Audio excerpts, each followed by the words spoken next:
کوئی جانتا نہیں ہے۔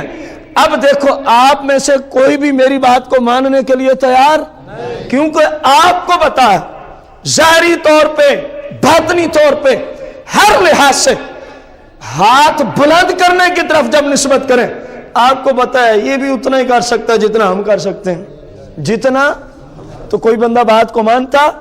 اب سنو، صحابہ کا عقیدہ بھی ساتھ ساتھ اہل بیت کا عقیدہ بھی سرکار نے اپنے مجمع میں اعلان فرمایا، امام بخاری اس کو صحیح بخاری میں لے آئے، فرمایا میرے غلاموں، بیٹھے کہاں ہیں اور بولا تو کرو یار، مدینہ منورہ، فرمایا میرے غلاموں میں نے ابھی اپنے ہاتھ کو بلند کیا اور جنت کے ایک درخت تک پہنچا دیا ہے۔ کہاں تک پہنچایا ہے؟ فرمایا میں نے ارادہ کیا کہ یہاں سے پھل توڑ لوں، جنت کے درخت سے کیا توڑ لوں؟ پھل، میں نے پھل تک اپنے ہاتھ کو پہنچا دیا، لیکن بس کسی وجہ سے میں نے اس کو توڑا نہیں۔ فرمایا اگر میں توڑ لاتا تو اے غلاموں تم قیامت تک اس پھل کو کھاتے رہتے، وہ پھل کبھی ختم ہونے کا نام نہ لیتا۔ اب جو بات کرنے کے قابل ہے، صحیح بخاری میں حدیث تو پتہ چلا امام بخاری کا بھی یہی عقیدہ، صحابہ کے سامنے یہ جملے کہ میں نے جنت تک کیا پہنچا دیا ہے، مدینہ میں بیٹھ کے ہاتھ پہنچایا۔ کسی نے آگے اعتراض نہیں کیا یا رسول اللہ یہ کیسے ممکن ہے، بیٹھے آپ یہاں ہیں، لاکھوں میل دور تک آپ کا ہاتھ کیسے پہنچا؟ سب نے سر جھکا دیے، اپیل کی، واقعی آپ نے ہاتھ پہنچا دیا ہے۔ معلوم ہوا صحابہ کا بھی یہی عقیدہ، محدثین کا بھی یہی عقیدہ، اہل بیت کا بھی یہی عقیدہ، اور آج ورلڈ میں غور کرو، اس عقیدے کو ماننے والا اگر کوئی میدان میں آئے گا تو اس کا نام یا رسول اللہ کہنے والا سنی ہوگا۔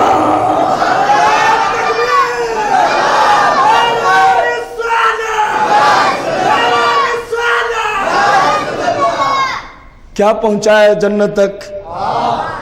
وہ پہلی تمہید ذہن میں ہے کہ ہاتھ کتنا دور جاتا ہے اور نگاہ کتنی، سرور دو جہاں علیہ السلام کی نگاہ پہ اعتراض کرنے والوں کان کھول کے سن لو، آج تمہیں موقع ہے، مالک نے کچھ سانسیں تمہیں دے رکھی ہیں، اپنے اس گندے عقیدے گندے مذہب سے توبہ کر لو، ورنہ یاد رکھو جہاں فرعون، قارون اور شداد جیسے لائن پڑے ہوں گے، تمہارے جیسے گستاخوں کو بھی جہنم کے اسی طبقے میں داخل کیا جائے گا۔ آج رسول اللہ کو اس حیثیت سے رسول مانو جس حیثیت کو رسول بنا کے رب تعالیٰ نے آقا کریم کو بھیجا ہے۔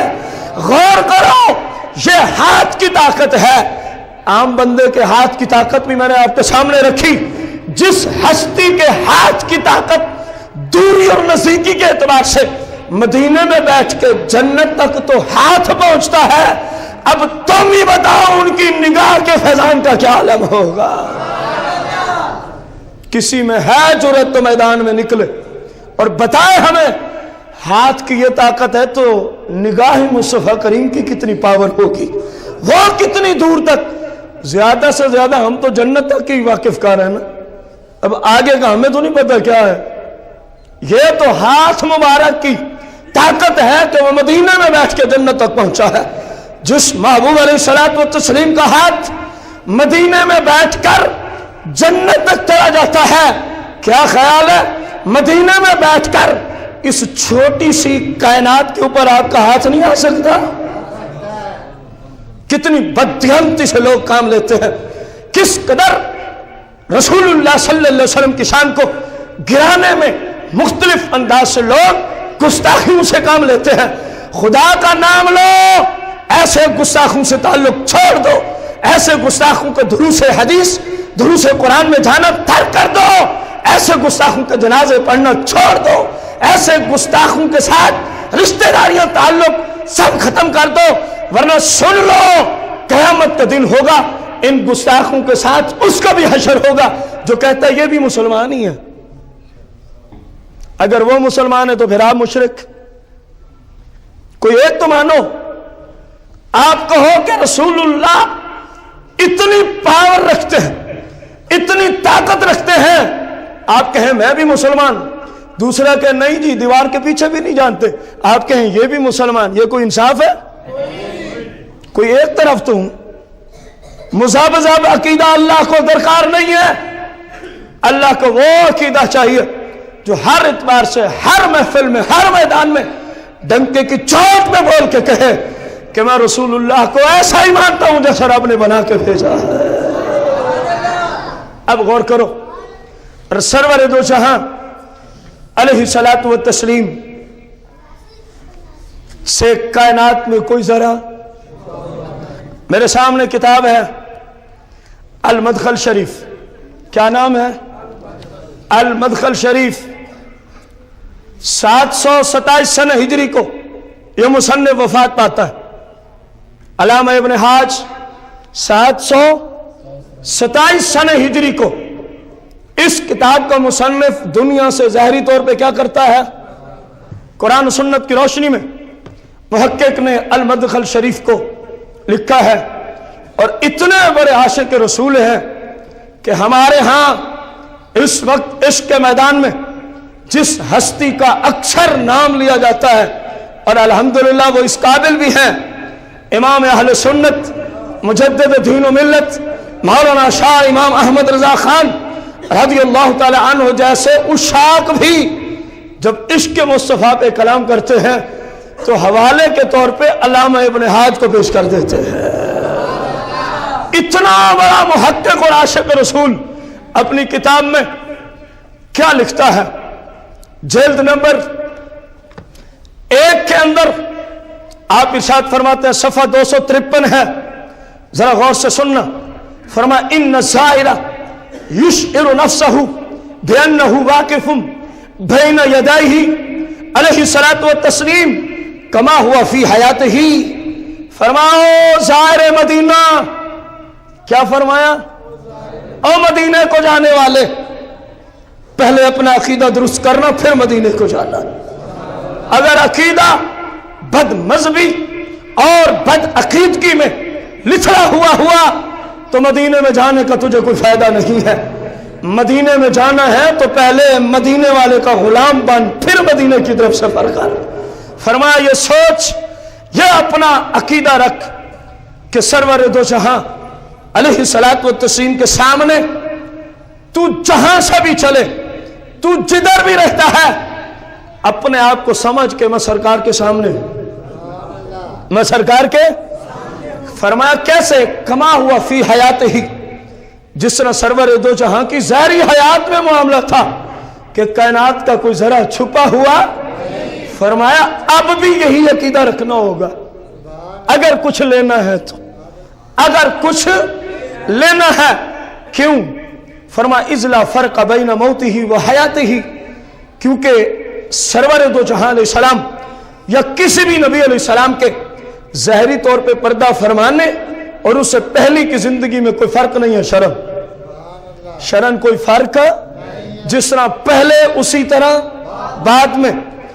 اب پھر مزید فرماتے ہیں رسول اللہ کا مشاہدہ کہاں تک ہے، سرور دو جہاں علیہ السلام کا فیضان نگاہ کہاں تک ہے؟ فرمایا سنو، فی مشاہداتہ لامتہ ومعرفتہ باحوالہم ونیاتہم وعزائمہم وخواطرہم ذالک عندہ جلی لا خفا۔ کتنا بڑا عقیدہ بیان کر دیا علامہ ابن حاج نے، غور کرو۔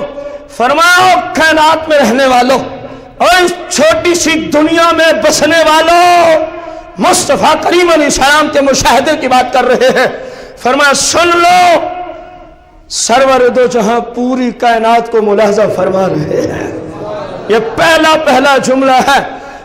دوسرا جملہ وَمَعْرِفَتِهِ بِأَحْوَالِهِمْ، ان کا کوئی بھی حال ہو، وہ کسی بھی حالت میں ہوں، سرور دو جہاں سے چھپے ہوئے نہیں ہیں۔ سرور دو جہاں ان کی ہر حالت کو دیکھتے ہیں۔ اگلی بات غور سے سننا، چلو آپ کا ظاہر مجھے بھی نظر آ گیا، جو میرے سامنے ہے، جو میرے سامنے ہے۔ اب جو بات آ رہی ہے اس پہ غور کرنا۔ اس سے پہلے میں آپ سے ایک سوال کرنے لگا ہوں، ابھی ابھی میں نے ایک نیت کی ہے، آپ سے سوال کرنے لگا ہوں، اس کے بعد بولنے سے پہلے میں نے ایک، آپ میں سے کسی کو پتا ہے تو کھڑے ہو کے بتائیں میں نے کیا نیت کی ہے؟ حالانکہ میں آپ کے، لیکن آپ کو پتا، بتا دوں میں نے کیا نیت کی؟